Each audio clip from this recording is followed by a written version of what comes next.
अस्सलाम वालेकुम नाजरीन, आप देख रहे हैं मेट्रो लाइव टीवी और मैं हूं एसएम शाकिर। मेरे साथ हैं जनाब फसी बारी ख़ान, ये पाकिस्तान के मारूफ राइटर हैं। सबसे पहले थोड़ा सा बताएं अपने कैरियर के बारे में। वो वैसे सबको पता है, लेकिन अपने स्टार्ट के ड्रामों के बारे में। स्टार्ट के ड्रामों का ये है शाकिर साहब कि जो मेरा पहला ड्रामा था जो मैंने किया, उसका नाम था जब कोई दूसरा नहीं होता। ये एक 3 कैरेक्टर्स पे मबनी ड्रामा था और ये बड़ा ऑफबीट टाइप का ड्रामा था।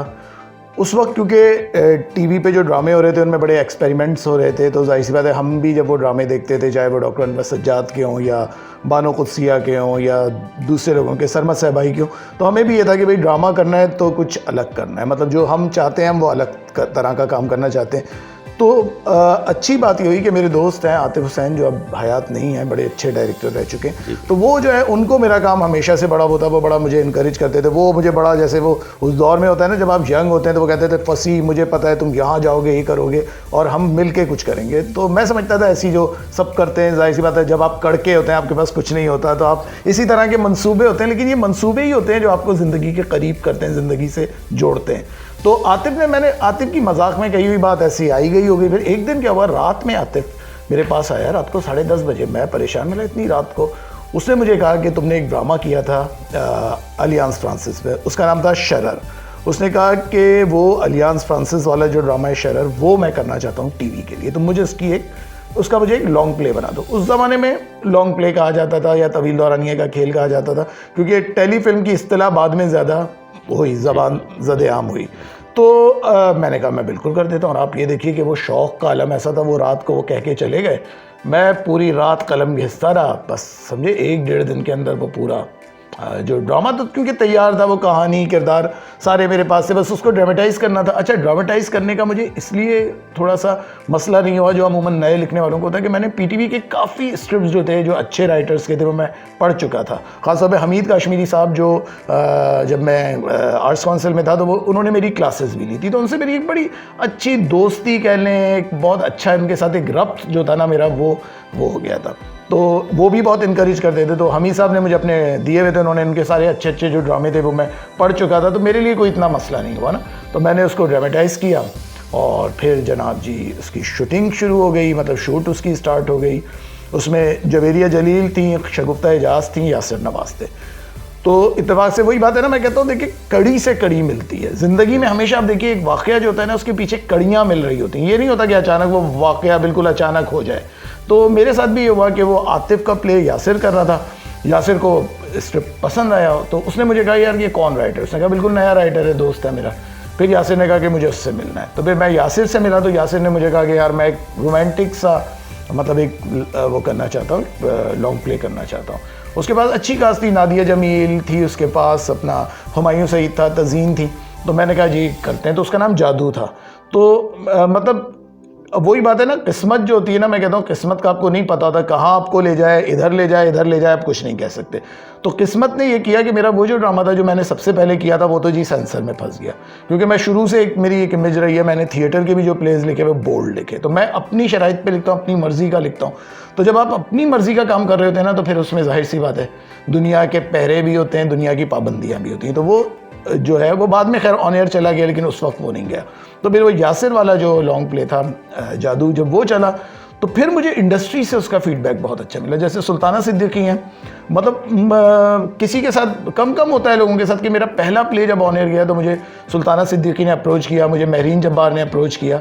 तो ये मेरे लिए अच्छा हुआ कि मैं इन लोगों में जाके वो मतलब बैठा, फिर उनसे बातें की, पता चला कि वो क्या चाहते हैं, मैं क्या करना चाहता हूँ। फिर साफ बात है कि मैं बहुत नया था, मतलब मुझे पता तो था कि अच्छा काम किया, बुरा काम किया, लेकिन मुझे जाहिर सी बात है कि उस वक्त मुझे वो चीज़ों का नहीं पता था जो एक आप ड्रामा करते हैं, जो आपको एक चाहिए होती है ना उसकी, कि भाई स्क्रीन प्ले, वो स्क्रीन प्ले अपने तौर पे मैं बहुत कोशिश करता था फिल्म्स के ज़रिए, दूसरी चीज़ों के ज़रिए, लेकिन जाहिर सी बात है एक चीज़ मतलब प्रैक्टिकली करना अलग चीज़ हो जाती है ना। तो वो फिर मैंने जब प्रैक्टिकली की तो मुझ पर जाहिर सी बात है वो कहते हैं ना कि वो सारी चीज़ें आप पे एक्सपोज होती गई। तो फिर मैंने ये किया, यासिर वाला किया, जादू किया। उसके बाद मुझे तज़ीन हुसैन उसमें काम कर रही थी, वो तलत हुसैन की बेटी हैं, तो उन्होंने मुझे तलत हुसैन साहब से मिलवाया। अब मैं आपको बताऊँ, शुरू में मैं कहता हूँ ना, मैं इस लिहाज से बड़ा लकी रहा, मुझे इतने अच्छे लोग मिले, मतलब मुझे शुरू के जो दौर के आर्टिस्ट हैं, चाहे वो तलत हुसैन हो रुबीना अशरफ हों, सबा हमीद हों, इन लोगों ने मेरा बहुत ज़्यादा इन्होंने मुझे वो किया, बल्कि सबा हमीद, रुबीना इन दोनों ने तो बहुत ज़्यादा मुझे वो किया ना। तो यही हुआ कि फिर उसके बाद जी तलत साहब के इधर किया। तलत साहब से मेरी बड़ी अच्छी दोस्ती है, वो इतने लाइवली, इतने फ्रेंडली आदमी हैं, तो उनके साथ एक बड़ा मज़े का मेरा रिलेशन डेवलप हुआ। उसके बाद फिर मैंने मेरीन जब्बार का एक ड्रामा किया जो एक एडिप्टेशन थी, तो वो मैंने कर ली। फिर उसके बाद क्या हुआ, जब ये होता है ना कि आप धीरे धीरे पैर जमा रहे होते हैं, फिर आपको लोग सीरियस लेना शुरू हो जाते हैं, क्योंकि जब स्ट्रगल आप कर रहे होते हैं ना, एक एम्बिशियस आदमी होता है, उसकी मेहनत उसी वक्त रंग लाती है कि जब लोगों को एहसास हो जाए उसकी मौजूदगी का। तो मेरे साथ अच्छी चीज़ ये हुई कि लोगों को मेरी मौजूदगी का एहसास हो गया। तो उसके बाद फिर अब दूसरे मेरे दोस्त थे जो जिनके साथ मैं एक टीम बना के कर रहा था, आतिफ हुसैन, उनकी टीम थी, उनके एक प्रोड्यूसर होते थे ताज़ीम, वो होते थे, मैं होता था, और मतलब हमारी मज़े की एक टीम बन गई थी। उसमें ये होता था कि आप जब आप टीम बना, मैं कहता हूँ हमेशा जब भी मैं कहता हूँ आप टीम बना के चलते हैं ना, तो आप उसको आपके जो रिजल्ट्स हैं ना वो बड़े अच्छे मिलते हैं। तो मुझे यही हुआ कि आतिफ के साथ फिर पै दर पै मैंने सीरियल्स किए, ज़रा ठहर जाओ किया। फिर आतिफ के साथ जो मैंने किया, जो मेरा सीरियल जिसने मुझे बहुत ज़्यादा, जैसे अब लोग कुद्दूसी साहब को कहते हैं, उस दौर में मैं समझता हूँ मेरे लिए जो अहमियत थी ना, वो खाला कुलसुम का कुनबा की थी, क्योंकि वो पहला सीरियल था जिसमें एक अलग ज़बान, कराची की एक अलग तहजीब दिखाई गई। क्योंकि उससे पहले जो कराची को दिखाया जाता था ना, वो एक ख़ास किस्म के उसमें होता था, या तो वो बिल्कुल वो फातिमा सुरैया भजिया वाला होता था या वो कॉमेडी अगर होती थी तो वो अनवर मकसूद के स्टाइल की होती थी। तो ये एक बिल्कुल गली मोहल्ले की ज़बान जो एक आम आदमी बोलता है, तो जाहिर सी बात है उसमें फिर आपको जब आप इस तरह का तजर्बा करने जा रहे होते हैं। और मैं हमेशा कहता हूँ कि देखिए शाकिर के तजर्बात जो होते हैं ना, उनके बारे में हमेशा जहन में आपको रखना चाहिए कि ये नाकाम हो सकते हैं, बल्कि आपको ज़्यादा वो रखना चाहिए कि ये नाकाम हो सकते हैं। तो मेरे जहन में भी था, मैं जब लिख रहा था, मैंने आतिफ से कहा कि भाई मैं एक ऐसा लिखना चाहता हूँ कि जो आम जिंदगी में, मतलब हमारे ड्रामा में क्या है, मतलब लोग वो खलाओं में घूर घूर के पूरे डायलॉग्स बोल रहे हैं, मतलब मैंने आम जिंदगी की फिलॉसफी, मतलब मैं ये नहीं कह रहा कि वो बिल्कुल शैलो हो, उसके अंदर फिलॉसफी ना हो, उसके अंदर कोई गहरी बात ना हो, मतलब उसमें सारी चीज़ें हो, लेकिन उसके अंदर क्या एक आम जिंदगी की बात हो, वो रियलिस्टिक हो, आपको लगे कि हाँ ये रियलिस्टिक है। तो वो फिर जब मैंने किया तो वो तो शुरू में तो लगा कि जी बहुत लोग इसको वो करेंगे, तनकीद का निशाना बनाएंगे, लेकिन धीरे धीरे उसने अपने पैर जमा लिए और फिर माशाल्लाह वो सीरियल जो है वो बहुत ही अच्छा गया। फिर उसके बाद मैंने आतिफ का, और आतिफ की अच्छी बात है कि आतिफ ने मुझे कहा कि भाई मुझे ना अब इसके बाद, क्योंकि सबने कहा, पीटीवी वाले भी कहते कि आप लोग कोई कॉमेडी हमें करके दे, आतिफ ने कहा मैं कॉमेडी नहीं करूँगा। उसने कहा तुम बिल्कुल ऑपोजिट लिखो। फिर मैंने उसको लिख के दिया ज़रा ठहर जाओ, वो एक बिल्कुल अलग थीम थी, वो बड़ा सेंसिटिव इशू था जिसमें हमने किया। उसमें सारे अच्छे अदाकार थे, हसाम काजी थे जिनका इंतकाल हो चुका है, जवेरिया थी, सबा हमीद थी, सबा हमीद जो मेरी बहुत फेवरेट हैं वो थी उसके अंदर। ये किया, फिर आतिफ के साथ ऊपर गोरी का मकान किया, आपके कुदसिया किया, और प्यारी शम्मो किया। प्यारी शम्मो बहुत ज़्यादा जियो का के शुरू के उन सीरियल्स में कि जिनका नोटिस लिया गया। तो यही फिर वही बात है, आप चल पड़ते हैं, फिर कितने लोग आते हैं ज़िंदगी में, चले जाते हैं। फिर आतिफ के साथ एक वक्त था हमारी टीम बनी थी, फिर वो हमारी टीम बिखर गई, आतिफ भी दूसरों के साथ काम कर रहा था, मैं भी दूसरों के साथ काम कर रहा था। फिर जाके बहुत अरसे बाद मेरी मज़हर मोइन के साथ एक अच्छी टीम बनी। तो मज़हर के साथ भी वही बात कि जो आतिफ के साथ थी कि जो लोग आपके काम पे यकीन रखते हो, मतलब जिनको पता हो कि मैं आतिफ के साथ ही होता था, मैं आतिफ को स्क्रिप्ट देता था, मैं सोचता था मैं आतिफ तुम पढ़ लो, ये कर लो, वो कहता नहीं तुमने लिखा है ना, तुमने ठीक लिखा होगा। लेकिन हाँ ये कि वो मुझसे सुनता था, मैं उसको सुनाता था, वो उसमें हम लोग वो चीज़ें भी, कैरेक्टर्स भी अपने हम ढूंढ लेते थे। मज़हर के साथ भी सेम ये चीज़ हुई कि जैसा मैंने लिखा वो एज इट इज़ हो गया। लेकिन अब जाहिर सी बात है कि वक्त बदलता है, आपके साथी जो होते हैं जाहिर सी बात है वो भी चाहते हैं कि वो दूसरे लोगों के साथ अच्छा काम करें, हम भी चाहते हैं कि यार हम भी चलो अब दूसरे लोगों के साथ करके तजर्बा करके देखें। एक टीम बनाई थी, अच्छी रही, अब किसी और के साथ एक नई टीम बनाते हैं। तो वही मैं कहता हूँ ज़िंदगी इसी का नाम है, ज़िंदगी इसी तरह चलती है। अच्छा, मैंने जो आपके जो सीरियल्स ड्रामा देखे हैं तो उनमें कुद्दूसी साहब की बेवा जो मैंने तकरीबन उसकी कई इक़्साद देखी हैं, उसमें एक फ़िल्म का रंग नज़र आता था, उसमें आप पाकिस्तानी फ़िल्म की मालूमात का अक्स नज़र आता था। तो ये क्या वजह थी, और उसको लोगों ने पसंद भी किया? तो आपको अंदाज़ा था कि अगर आप पाकिस्तानी फ़िल्म के हवाले से और मैडम शबनम के या बाबरा के नाम उसमें लेंगे या कुछ इस तरह से, तो आपको लगता था कि ये हिट हो जाएगा, लोग पसंद करेंगे? देखिए मैं एक बात बताऊँ, इन बातों से क़ता नज़र कि मैं फ़िल्म को पसंद करता था या मैं चाहता था कि मैं फ़िल्म को मौजूद बहस बनाऊँ, उससे हट के मैं आपको एक बात बता रहा हूँ कि बेसिकली ये कुद्दूसी साहब की बेवा मज़हर और मेरा जो एक हम लोगों की, क्योंकि हम दोस्त थे तो हमारी बड़ी लंबी चौड़ी डिस्कशंस होती थी, हम चाय की एक प्याली पे 2-2 घंटे बात कर रहे होते थे अपने आने वाले प्रोजेक्ट्स के बारे में। तो मेरा और मज़हर का ये था, हमने कहा कि यार एक जो नॉस्टैल्जिक फीलिंग्स हमें कराची के हवाले से आती है, जाहिर सी बात हमने कहा वो जो एक 70 का दौर था, क्योंकि जाहिर सी बात है मज़हर और मेरा हम लोग एक ही मतलब साल के, एक ही उसके वो हैं, तो जाहिर सी बात है कि वो हम लोगों की तरजीहात एक जैसी हैं, हमारी पसंद एक जैसी है। तो और हम लोग कराची को मिस बहुत करते थे, हम उस कराची को मिस करते थे जो अब कराची नहीं है। जैसे लोग कहते हैं ना, लोग बातें करते हैं आज के कराची की या उसकी, ठीक है मैं कहता हूँ इस कराची में भी मज़ा होगा, लेकिन जो हमने देखा कराची, जो हमने अपने बचपन में देखा, जो मोहल्ला कल्चर हम लोगों ने देखा, क्योंकि मैं नाज़िमाबाद में रहता था, मज़हर नॉर्थ नाज़िमाबाद में रहता था, तो मतलब जो मोहल्ला कल्चर है ना वो बड़ा, उसने जिसे कहना चाहिए बड़ा ऑक्टोपस की तरह जकड़ा हुआ था लोगों को, मतलब लोग उससे इधर उधर खिसक नहीं सकते थे। तो ये बड़ा अच्छा हुआ कि हमने एक हमारा जो नॉस्टैल्जिक था कि जी हमारा कराची जो हमने अपने बचपन में देखा, जब औरतें जो होती थी गली मोहल्ले में लोग मिलजुल के रहते थे, लाइट चली जाती थी, लोग क्या करते थे जी, सबने अपने घर से, किसी ने खाना लिया, किसी ने चाय ली, थर्मस लिया, लिया, सब चादरें ले ली, सब जाके पार्क में बैठ गए, वहीं खा रहे हैं, लाइट आ रही है नहीं आ रही, फिर लाइट आ भी जाती थी तो लोग वहीं बैठे रहते थे।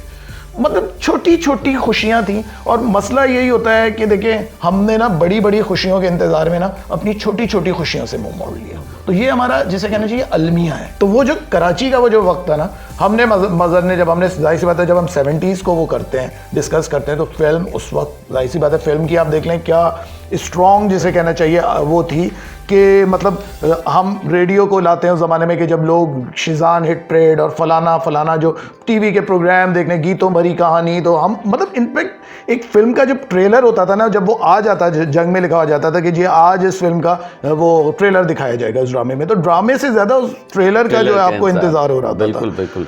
तो कुद्दूसी साहब की बेवा बेसिकली जो, मतलब मैं नहीं कह रहा, मैं हो सकता है इतनी बड़ी बात बोलूं, लोग कहेंगे मतलब इतना आपने कोई 3rd क्लास का ड्रामा बनाया और आप इतनी बड़ी बात करें, लेकिन हम लोगों ने एक दस्तावेज टाइप की चीज़ बनाने की कोशिश की थी कि वो जो दौर था जब जो ट्रेंड्स आ रहे थे कि जी रूना लैला चली गई थी, मैडम पंजाबी में चली गई थी, नाहिद अख्तर आ रही थी, नाहिद अख्तर के गाने आप देखें उसमें, हालांकि नाहिद अख्तर मेरी कभी भी पसंदीदा गुलकारा नहीं रही, तो मुझे किसी ने कहा कि भाई तुम्हें तो पसंद है रूना लैला, तुम तो उनके भगत हो, फैन हो, तुमने नाहिद अख्तर के गाने क्यों इसमें इतने रखे? मैं कहा देखे मैंने रखे इसलिए कि 70s है ना, क्योंकि रूना तो चली गई थी, अर्ली 70s में चली गई, तो मतलब वो जो 70s और 80s की जो दिहाई है ना, वो रूना लैला के बजाय मतलब बाद में जाके नाहिद अख्तर के साथ मंसूब हो जाता।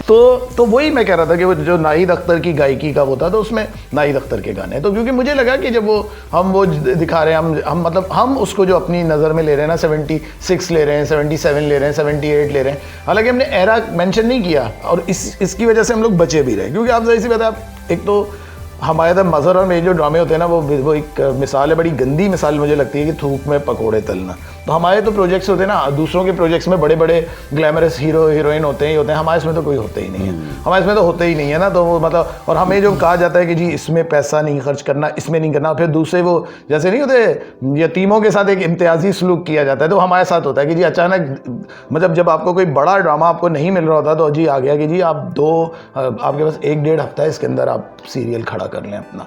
तो कुद्दूसी साहब इस तरह हुआ है। कुद्दूसी साहब को ये नहीं हुआ कि जी उसके प्रॉप्स पे मेहनत हुई है, उसके सेट्स पे मेहनत हुई है, उसके किरदारों पे मेहनत हुई है, वो समझिए कि वो मज़हर और मेरा जुनून था, जो हम लोगों के अंदर उस दौर में जो एक जुनून था ना, और मैं कहता हूँ खुदा करे वो जुनून हमेशा कायम रहे, क्योंकि जब तक वो जुनून है आपके अंदर ज़िंदगी, आपके अंदर काम की हरारत मौजूद है।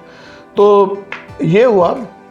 कुद्दूसी साहब जो आपने, मेरे ख्याल में बहुत ही ज़्यादा लंबा बोल गया, लेकिन क्योंकि कुद्दूसी साहब दिल के करीब हैं, किरदार दिल के करीब हैं, लोग दिल के करीब हैं, वो बातें जो उसमें की गई वो दिल के करीब हैं। उसमें आप देखिए ना, बड़ी मतलब संतोष का भी जिक्र है, तो सुधीर का भी तो है, तो उसमें सारे वाक़यात हैं उसमें, मतलब उसमें बड़ी बड़ी शख्सियात का नाम आ जाता है। तो मुझे लगता है कि अच्छा मुझे काम देखें, मैं एक बात तो मैं कहता हूँ खुदा के लिए काम करें, ठीक है आप बहुत गहरा काम करें, बहुत डीप काम करें, मैंने और मज़हर ने भी किया, लेकिन मैं कहता हूँ वो काम इंटरेस्टिंग होना चाहिए। हमारे तो मसला क्या होता है, वो काम इतना रूखा फीका, इतना खुश काम बना देते हैं कि लोग उससे ना वो हो जाते हैं। आप कुद्दूसी साहब की बेवा देखें, इट्स अ ब्लैक कॉमेडी, मतलब ये ब्लैक कॉमेडी है। अगर आप देखें इसमें कोई लोगों की समझ में विग्स हैं, उसमें ये है फलाना। आप ये देखिए 70 की जो दिहाई है, उसमें आप चाहे रानी को देखें, आलिया को देखें, हुस्ना को देखें, आप विग्स देखें उनकी, मतलब वो और अच्छा मज़े की बात है, वो सारे लोग इनसे रिलेट करते हैं, जो लोग सिनेमा में जाते थे, जो फिल्म भी नहीं करते थे, जिन्होंने वो दौर देखा हुआ है, उससे कौन वो कर सकता है, उसको लगता है कि यार ये अजीब स्टूपिड चीज़ इन्होंने दिखाई, वो जिनको पता ही नहीं है। तो कुद्दूसी साहब आप देखें कि कुद्दूसी साहब का इंडिया से बड़ा रिस्पांस आता है, अमेरिका से बड़ा आता है। जो पुराने वो लोग, मुझे इतनी खुशी होती है वो लोग जो 70s में या अर्ली 80s में छोड़ के चले गए थे पाकिस्तान को, तो मुझे बड़ी खुशी होती है जब वो इनबॉक्स में उनके इतने लंबे लंबे मैसेजेस आते हैं।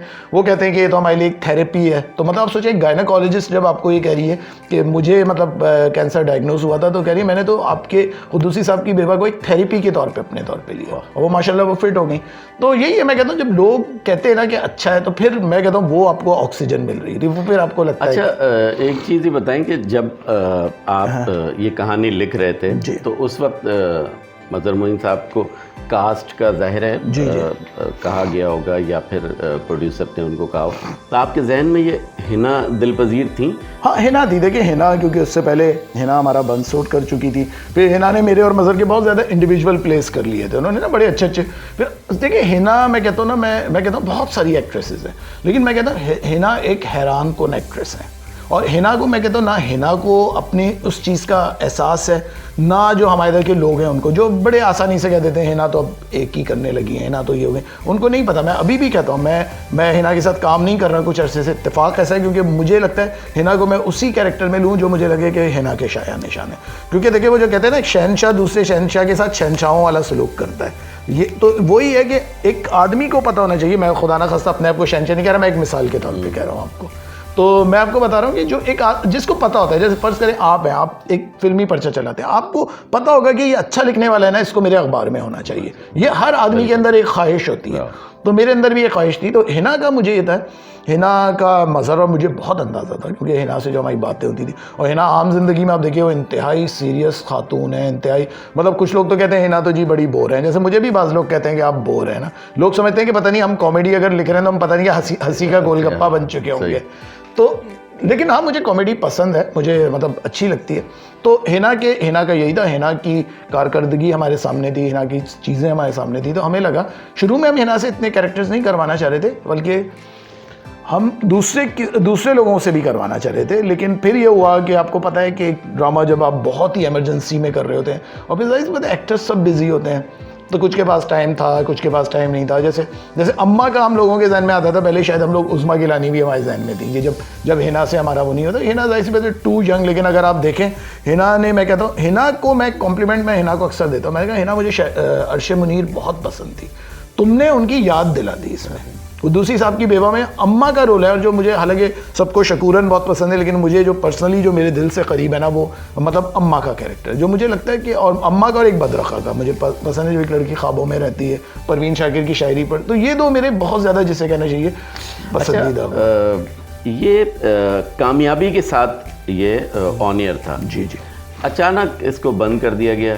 देखिए इसके साथ वजह थी नहीं, इसके साथ कोई ख़ास वजूहत नहीं थी, इसके साथ अजीब चीज़ हुई। एक आध बात सोचिए, एक प्रोग्राम है जो एक स्लॉट पे चल रहा है और वो इतनी अच्छी रेटिंग ले रहा है। आप सोचें कि जिसके अंदर जो एक हमारे जो मुरव्वजा उसूल हैं मेन स्ट्रीम मीडिया के, या मेन स्ट्रीम आपके जो ड्रामे चल रहे हैं, उनका जो एक है ना कि जी हीरोइन बड़ी खूबसूरत हो तो हीरो बड़ा हैंडसम हो, और यूँ हो, और उनकी लव स्टोरी और ये हो, और फलाना सास बहू हो, ये हो, इसमें कुछ भी नहीं था। इसके अंदर आम से लोग थे, आम सी ज़िंदगी में जो किरदार आपको मिलते हैं, मतलब उन किरदारों को, मतलब वो किरदार मेरे ख्याल से आप भी रिलेट कर सकते हैं, ये भी कर सकते हैं, मैं भी कर सकता हूँ, इसलिए कि वो किरदार हमें हर जगह, हमें तो नहीं नज़र आते ना, कि अगर हमें कोई रोमांटिक, मतलब हम कोई रोमांटिक ड्रामे की हसीन तरीन हीरोइन को देखें, जिस तरह वो बाल लहराती हुई और उस पर आपने डिफ्यूज़र और पोली लगाई है, वो इतनी तो नहीं आती। अगर आपको है, आप तो मेरे ख्याल से वहीं, शाकिर भाई आप तो कहीं जाए नहीं, आप तो यूँ करके वहीं एक जगह बैठ जाए ना। तो वो बात है कि वो किरदार आपको नज़र नहीं आते आपकी ज़िंदगी में। इस तरह के किरदार आपको हर गली में, हर मोहल्ले में, हर जगह, जहाँ मतलब अब वही बात है ना कि हमारे इधर मसला ये कि जो राइटर्स हैं, जो डायरेक्टर्स हैं, उन्होंने इंसानों के साथ ना उनका रब्त कम हो गया। जब तक इंसान के साथ आपका राब्ता रहता है, जब तक इस तरह के किरदार आते रहते हैं, जब तक भुनड़िया भी आती रहेगी, जब तक मकसूद भी आता रहेगा, जब तक रूह अफ़ज़ा भी आती रहेगी, जब आप लोगों में घुसे रहेंगे, जब आप नहीं घुसते तो फिर वही किरदार आते हैं जो बड़े बड़े महलों में बैठे होते हैं, जो बातें कर रहे होते हैं। जाहिर सी बात है हमारे इधर, क्योंकि आवाम को आपने बेचारों को इतना एहसास कमतरी का मारा बना दिया, तो जाहिर सी बात है वो अच्छा फर्नीचर देख के खुश होते हैं, वो अच्छे कपड़े देख के खुश होते हैं, वो सारी चीज़ें देख के आपने उनकी सोच को इतना शैलो कर दिया। हालांकि यही वो आवाम थी जो एक दौर में इतने अच्छे ड्रामे देखा करती थी। तो चैनल में किसी ने हमारी कास्ट पे भी अच्छी बात ही होती थी कि मज़हर और मैं मिलके हम लोग वो करते थे। मैं मज़हर से कहता था, मज़हर कहता बिल्कुल ठीक है। मज़हर की बहुत अच्छी आदत है जो डायरेक्टर्स की नहीं होती। शायद हर डायरेक्टर के अंदर ना एक ईगो होती है, वो कहता है कि नहीं जी मैं जो हूँ ना, मैं क्योंकि कैप्टन ऑफ द शिप हूँ तो जो मेरा फैसला है ना, तो मज़हर इस मामले में मैं कहता हूँ मज़हर इतना अच्छा, मज़हर और एक आतिफ के साथ जो मैंने काम किया, इन लोगों को मैंने जब भी कहा ना कि इसमें इसको लेना ये लोग करते थे। जैसे मेरा एक ड्रामा था जिसमें शगुफ्ता एजाज के लिए वो कैरेक्टर मैंने लिखा था और आतिफ की शगुफ्ता से बहुत ज़्यादा लड़ाई हो चुकी थी उस ज़माने में। और मैंने आतिफ से कहा, मैं आतिफ ये तो शगुफ्ता का है, तो कहे हाँ, उसने इतने नॉर्मली कहा, कह रहा हाँ आ जाएगी, कर लेगी। मैं कहा ऐसे कैसे आ जाएगी। अच्छा, मैं रात को 2 बजे, मैं क्योंकि पहले दोस्त थे तो शूट पे मैं तो पूरा दिन इनके साथ सुबह सुबह जा रहा होता था। मैं बैठा मैला मैंने समझा कि मुझे बेवकूफ़ बना रहा, वो नहीं आएगी। पता चला 2:30 पौने 3 बजे के करीब जी पता चला कि जी गाड़ी रुकी और उसमें से शगुफ्ता एजाज आ जाती है। तो मतलब ऐसे लोग ना, मतलब मैं कहता हूँ ये बड़ी बात होती है। जैसे मज़हर का भी होता है। लेकिन वो मेरा सवाल वही रह गया कि इसको ऑन ईयर कामयाबी से जा रहा था, क्यों बंद? देखिए मैं आपको वही कह रहा था ना कि हमारे इधर जो पता नहीं इनको क्या कॉम्प्लेक्सेस हैं जो हमारे इधर चैनल्स पे बैठे हुए ना, इनको ये समझते हैं इनकी स्क्रीन ना, वो जो ड्रामे होते हैं ना जो बड़े फुसफुसे से होते हैं, वो खूबसूरत हो, एक पता नहीं क्या कहती है, स्क्रीन हमारी खूबसूरत नजर आनी चाहिए। कुद्दूसी साहब की बेवा में आम लोग हैं, आम जिंदगी, तो आम जिंदगी तो सबको बुरी लगती है ना। हमारे इधर जो चैनल में बैठे हैं उनको भी बुरी लगती है बहुत ज़्यादा। उनको भी वही अच्छा लगता है कि ये खूबसूरत सी लड़की है, वो आई, उनके चेहरे पे मुस्कुराहट आ गई। मतलब ये एक जो मैं आपको बता रहा हूँ, जो इसकी मैं बिल्कुल बगैर लगी लिपटी के मैं आपको बिल्कुल सही बातें बता रहा हूँ। एक ड्रामा है जो चलता है जिसकी इंतहाई शानदार रेटिंग्स आ रही है। उसको क्या किया जी, अच्छा जुमे से चल रहा है, चलो इसको जुमेरात पे डाल दो, फिर किया इसको बुध पे डाल दो। उसको मतलब खुद आप अपने ड्रामे का बेड़ा गर्क कर रहे हैं। मतलब इन्होंने, मतलब मैं कहता हूँ इन्होंने खुद ही इस ड्रामे का बेड़ा गर्क किया। पहले इनका एक बड़ा ड्रामा आ रहा था इसी चैनल का, तो इन लोगों ने उसके हमारे ड्रामे की बिल्कुल ना, वैसे ही हम लोग कहते थे यार एक तो 1 हफ्ते 1.5 हफ्ते की शॉर्ट नोटिस पे हमने किया, उस पर फिर हम लोग परेशान हो जाते हैं यार हमारे ड्रामे का तो नहीं आ रहा। वो उसमें वो क्योंकि वो एक दूसरा कॉमेडी था, वो दूसरी टाइप की कॉमेडी थी, उसमें एजाज असलम और ये आपके फैसल कुरैशी थे, तो उसको उन्होंने ज़्यादा, क्योंकि जाहिर सी मतलब वो स्टार्स थे उस वक्त। हिना भी कोई ऐसा नाम नहीं मतलब था, हिना अपने आप को मनवा रही थी, लेकिन ऐसा नहीं था कि हिना के लिए बिल्कुल लोग वो जाए। जैसे अब हिना का नाम हो गया बुलबुले के बाद, कुद्दूसी साहब की बेवा के बाद, कि हिना को अगर उसको इज्जत मिली है तो उसको कुद्दूसी साहब की बेवा से मिली है, और अगर उसको पॉपुलैरिटी मिली है तो वो उसको बुलबुले से मिली है। तो मैं कहता हूँ उसके बाद हर एक्टर के पास ना ये 2 जहत होनी चाहिए। मतलब हिना इस तरह से बड़ी खुशकिस्मत है कि उसके पास पॉपुलैरिटी भी है और उसके पास ये भी है कि इज्जत भी है, कि अगर उसका किसी को भी कुद्दूसी साहब के काम दिखा दें, इंडिया से मेरे पास आप यकीन करें एक्टिंग जो सीख रहे हैं लड़के लड़कियां उनके आते हैं, वो लोग पागल हैं, वो कहते हैं हमें समझ में नहीं आता, वो कहते हैं ये तो मतलब सिंपली ऑस्कर विनिंग परफॉर्मेंस है हिना की। तो मैं तो कहता हूँ हिना, मतलब हम बड़े जिसे कहने चाहिए बदकिस्मत हैं कि हिना है, और हिना को हमने क्या बना दिया है, उसको हमने क्या बना दिया, उससे उल्टे सीधे बेहुदा ड्रामे जो उसको नहीं भी करने चाहिए थे। एक एक्टर मजबूर हो जाता है उस वक्त जब उसको पैसों की ज़रूरत होती है, जब वो फाइनेंशियली घिरा होता है, तो वही होता है कि उसमें मैं कहता हूँ वो बहुत बुरा वक्त होता है। इसमें हमें किसी पे तनकीद भी, मैं तो डरता हूँ कहते हुए, क्योंकि बात मैं कह देता हूँ लेकिन मुझे होता है नहीं यार, एक आदमी जिसका ब्रेड एंड बटर है, जो एक सिंगल मदर है, जो अपने घर को चला रही है, जाहिर सी बात है उसको तो पैसा चाहिए। तो ये है। लेकिन ये चैनल मैं कहता हूँ इसका फालूदा जो बनाया, जो आपका सवाल था उसका, मैं कहता हूँ उसका फालूदा, उसका कचूमर, उसको बिल्कुल जिसे कहना चाहिए ना, जो घोटा लगाया ना वो चैनल ने लगाया। चलें, ये बात भी हमारे नाज़रीन को पता चल गई। अच्छा, हम फिल्म की तरफ आते हैं।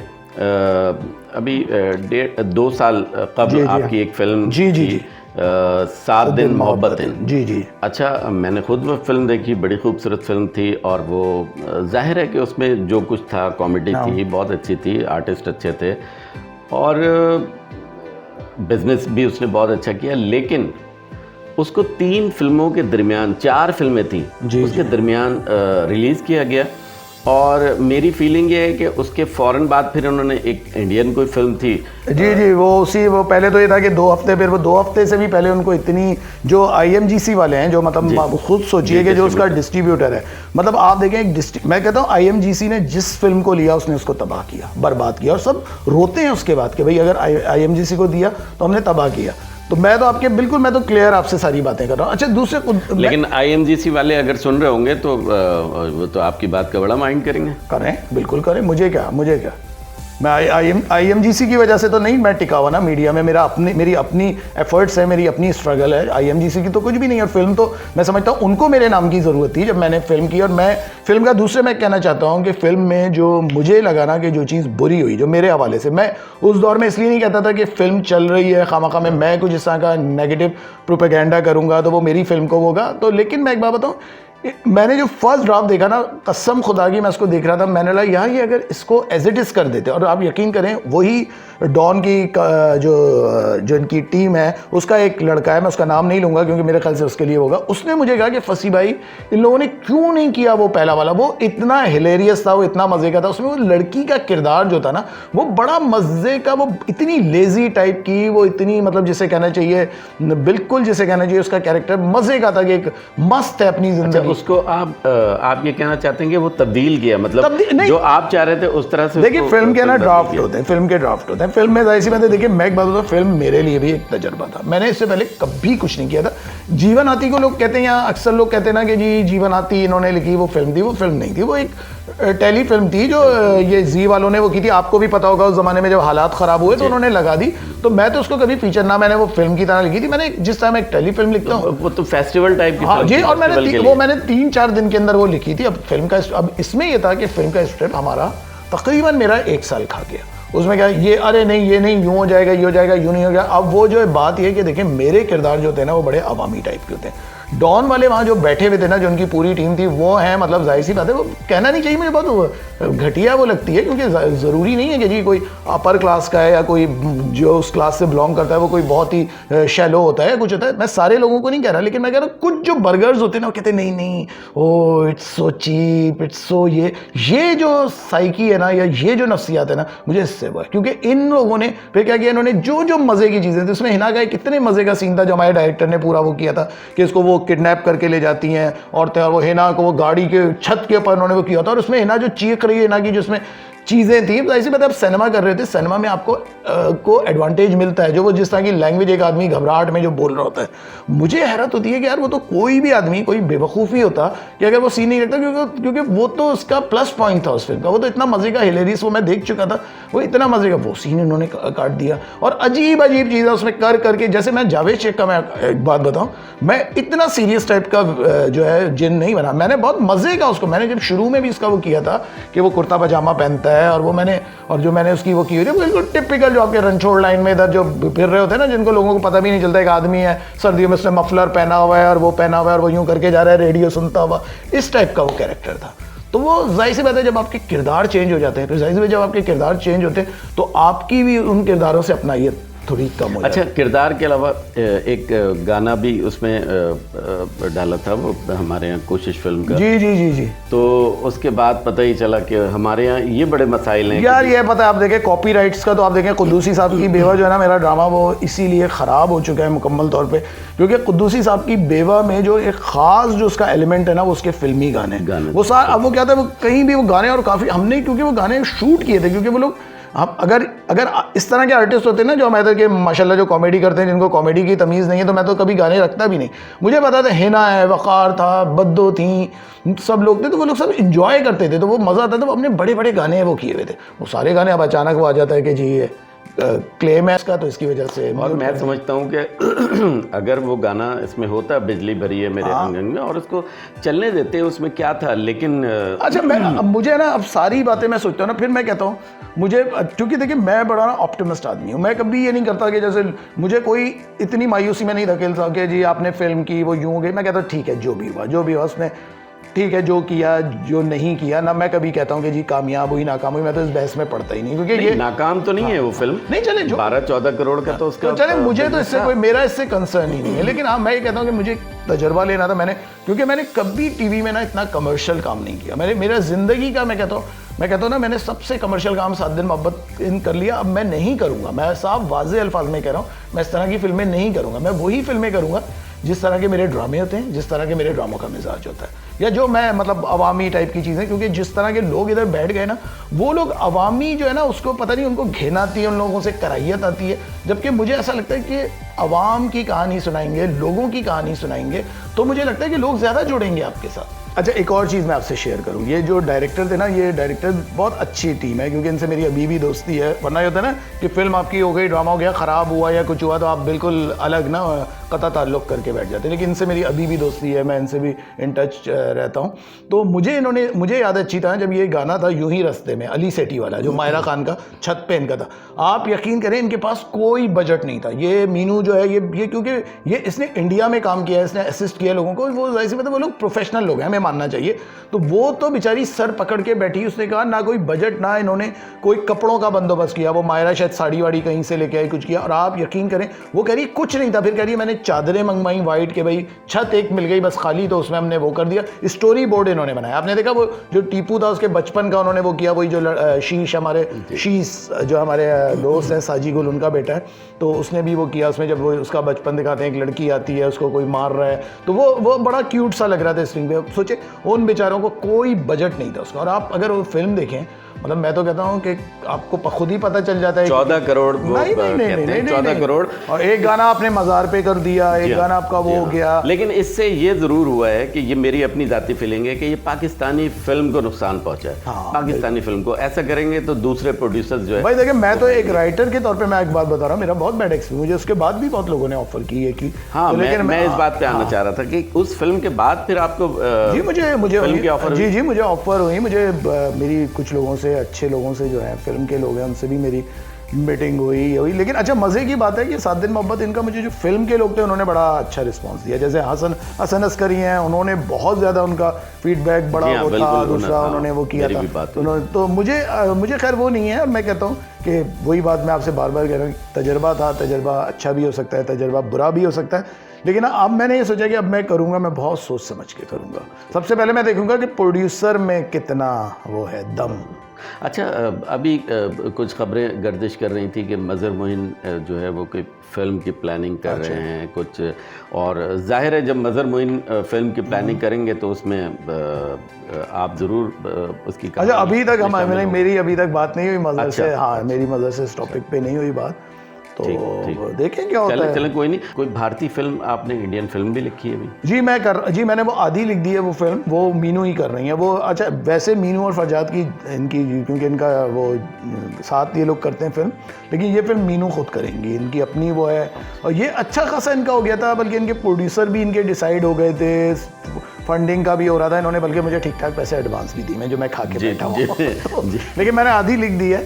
तो वो बड़ा अच्छा, वो मैं इसलिए नहीं उसके बारे में ज़्यादा बात करता कि मुझे लगता है कि जब वो एक चीज़ हो जाए ना फिर आदमी कुछ बात करे। तो अब तो वो आपको पता है जो हालात और ये सारी चीज़ें, लेकिन वो मैंने आधी फिल्म लिखी हुई है। वो हालात पे आपने वो यहाँ भी हो सकती है। वैसे मैं उनको, मीनू को ये समझा रहा था और वो राज़ी हैं इस चीज़ पे।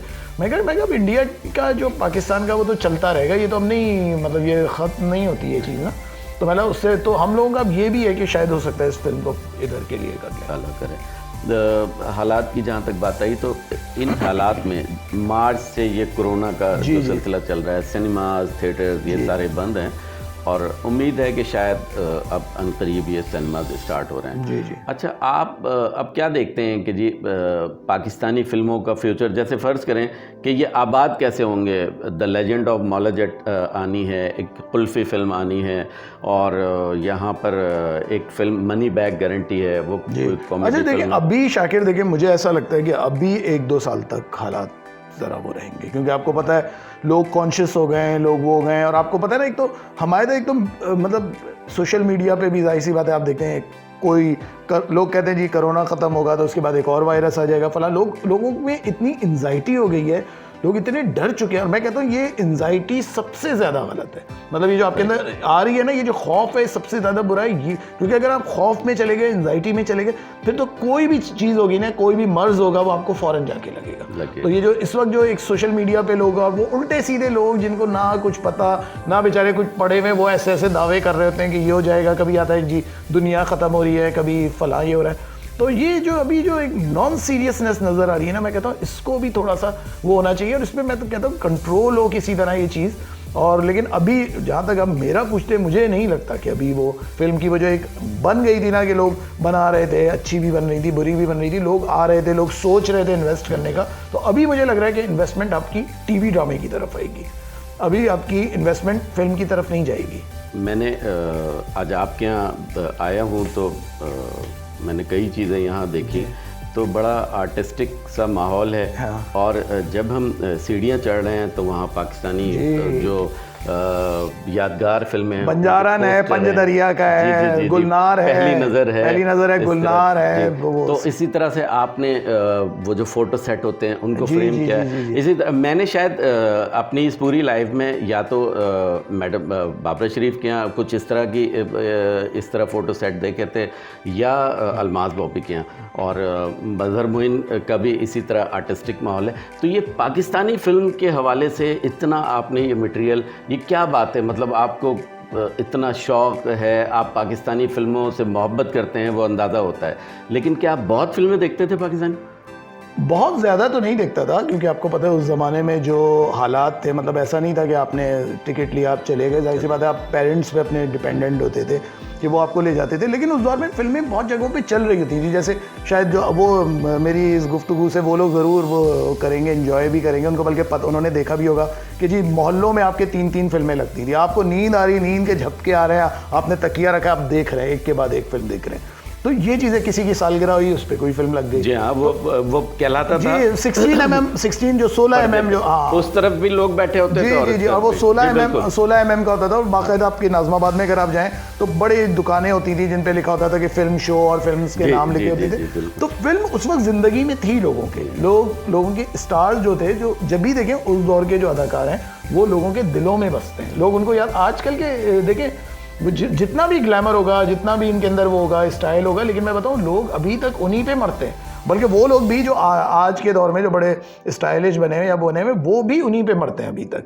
तो मुझे तो ऐसा लगता है कि वो दौर था। दूसरे वो जो बात आपने कही, देखें बचपन एक ऐसी चीज़ है जो इंसान की ज़िंदगी का, मैं कहता हूँ, सबसे अहम तरीन मोड़ होता है। उस दौर में मतलब आपका जहन जो होता है ना, वो बिल्कुल जिसे कहना चाहिए ताज़ा होता है। तो उस ताज़ा जहन में जो चीज़ जाती है ना, तो वो सारी ज़िंदगी आपका पीछा करती है। तो ये तो मैं कहता हूँ, ये जो बचपन की याद है ना, ये तो आपके साथ हमेशा चलती है। और जितना आप पीछे मुड़ के देखते हैं, वही बात है, एक नॉस्टैल्जिक फीलिंग भी होती है आपकी, और आप एक अजीब सा आपको खुशी भी होती है उसके बारे में सोचते हुए। कोई आपको नज़र आ जाता है, कोई पुराना अदाकार, मेरे साथ होता है, जैसे मैं किसी अदाकार को देख लेता हूँ जिसका मैं बड़ा वो रहा हूँ, तो मतलब मैं ना भी अगर जाऊँ, मेरी आदत ये नहीं है मैं बहुत करीब जाऊँ, लेकिन अगर मैं नहीं भी जाऊँ तो मुझे उसको देख के बड़ी खुशी होती है। इंडियन फिल्में पाकिस्तान में जो लगती थी, तो उससे सिनेमाज बड़े आबाद थे, बिल्कुल। अब जो है वो फिल्में हमारे यहाँ नहीं लग रही, तो अब क्या आप समझते हैं? मुझे नहीं लगता कि ये फ्यूचर में फिल्में लगेंगी। देखिए मैं एक बात बताऊँ, मल्टीप्लेक्सेस का क्या होगा? देखिए मैं आपको एक बात बताऊँ, एक तो हमें अपने जहन से ये जहालत निकालनी होगी कि फ़लाँ मुल्क का कंटेंट फ़लाँ का। देखिए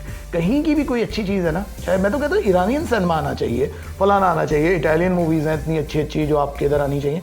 मैं तो कहता हूँ सिनेमा को तो खुला छोड़ दें। जैसे अदब होता है ना, वो खुला होता है, वो बंधा हुआ नहीं होता कि जी हम इसलिए नहीं पढ़ेंगे जी फ़लाँ को कि जी वो इंडियन है, हम फ़लाँ की इसलिए चीज़ पसंद नहीं करेंगे कि वो इंडियन है। देखिए ये गलत है। ये मैं बताऊँ, ये बहुत तअस्सुब वाली सोच है, ये बहुत छोटी सोच है। इससे पीछा छुड़ाएं। टर्की की चीज़ आ रही है, टर्की का सिनेमा रहा है, टर्की का ड्रामा रहा है, देखें, अपना ड्रामा भी देखें। जहाँ जो चीज़ अच्छी मिल रही है ना, उसको देखें, और उसमें ये कि ये तासुब अपने अंदर छोड़ दें। मुझे लगता है ये बहुत गिरी हुई बात है। अगर हम करते हैं ना, हम अपने आप को गिरा रहे होते हैं। हम बता रहे होते हैं कि देखो हमारे अंदर अब कोई मतलब हमारे अंदर कोई जान नहीं है, बिल्कुल बेजान है, इसलिए हमारे पर तो कोई ज़रा भी ताकतवर आएगा ना, तो हम तो उसे अपने पर नहीं बैठने देंगे। सुपरस्टार देखें आजकल, आप बिल्कुल ठीक कह रहे हैं कि जी आजकल स्टार्स तो नहीं बन रहे हैं। जैसे मोहम्मद अली साहब थे, नदीम साहब थे, शाहिद, वहीद मुरादी। तो मुझे तो वहीद मुराद बहुत पसंद। हाँ, मैं यही पूछना चाह रहा था कि मुझे वहीद मुराद साहब, वहीद मुराद के डांसेस, उनके गाने, उनका, और पता है इतने वो स्पॉन्टेनियस थे। मुझे जो उनकी हरकतें ना, मतलब मैं कहता हूँ वो नेचुरल जो चीज़ है ना, वो कोई नहीं कर सकता जो उन्होंने किया ना। मतलब मैं वहीद मुराद का, मैं तो बहुत बड़ा उनका फ़ैन हूँ। और हीरोइंस में हीरोइंस में देखिए मुझे 2 हीरोइंस बहुत पसंद हैं, बाबरा शरीफ और शबनम। मतलब ये दोनों हीरोइंस मैं समझता हूँ। शबनम ये था कि शबनम का मैं कहता था कि उनको उनके जो ड्रेसिंग सेंस था, उनका जो स्टाइल था, वो मैं कहता हूँ कमाल था। और बाबरा जितनी फितरी एक्ट्रेस थी, जितना उन्होंने मैं कहता हूँ कम उम्री में उन्होंने जो बड़े बड़े काम कर लिए, देखिए ना कि उन्होंने माज़ी आल मुस्तक़बिल, आशी, आग और सलाखें, मतलब देखिए ना ये फिल्में आप देखें कि इतनी कम एज में। और दूसरे मैं बल्कि अभी आपसे शेयर कर रहा हूँ कि मैं कहता हूँ मुझे इतनी बाबरा शरीफ की कॉमेडी पसंद है, मुझे बहुत कम लोगों की कॉमेडी, मुझे मैं कहता हूँ 3 एक्ट्रेसेस हमारे इधर ऐसी हैं जिनकी मुझे बहुत अच्छी लगी। शहनाज शेख ने बहुत कम काम किया, लेकिन शहनाज शेख के अंदर भी जो एक फितरीपन था ना, वो मुझे बड़ा अच्छा लगता था, बहुत अपीलिंग लगता था। हालांकि मुझे सब बात है वो ड्रामे इतने ज़्यादा पसंद नहीं थे, लेकिन मुझे शहनाज शेख बहुत पसंद थी उन ड्रामों में। तो लेकिन मैं आपको बता रहा हूँ, बाबरा जिस तरह मैं आपको बात कर रहा हूँ ना, कि वो जिस तरह कॉमेडी करती थी, उनको जो समझ थी कॉमेडी की, चाहे नशेमन देखें, हालांकि उनकी फ्लॉप फिल्म है नशेमन, एक चेहरा दो रूप, अगर उसमें आप उनकी कॉमेडी देखें। और मैं बाबरा से कहता था कि मुझे ऐसा लगता है कि पता नहीं, जब मैं कुद्दूसी साहब की बेवर लिख रहा था ना, तो मेरे जहन में कहीं थी वो, सबकॉन्शियस में वो मौजूद थी। मैं ये नहीं कह रहा कि मैंने उनके कैरेक्टर्स को किया, लेकिन पता नहीं क्यों मेरे जहन में बाबरा आती थी। जैसे किसी मुझे याद है, कभी वो बूढ़ी बन जाती थी किसी उसमें वो बन जाती थी, पान चबा रही कर रही। तो मैं कहता हूँ वो तो इतनी अच्छी कॉमेडियन थी, इतनी अच्छी उनकी कॉमेडी एक्टिंग थी कि मैं तो उनका बड़ा फ़ैन हूँ। आज हमने फसी भाई से जो गुफ्तगू की, ये बिल्कुल आप ये समझें कि जो दीगर लोग इंटरव्यूज़ करते हैं उससे ये हट के थी। और अल्लाह करे कि ये पाकिस्तान फिल्म इंडस्ट्री के लिए मज़ीद फ़िल्में लिखें। इस वक्त तो ये कह रहे हैं कि मैं बहुत देख के लिखूँगा और वो मेरे लिए बड़ा सबक है, 7 दिन मोहब्बतिन। लेकिन मेरी ये दुआ है कि ये पाकिस्तान फिल्म इंडस्ट्री के लिए और उसके रिवाइवल के लिए भी काम करें। Hi, my name is Amna Ilyas. Please देखते रहिए मेट्रो लाइव विद मी।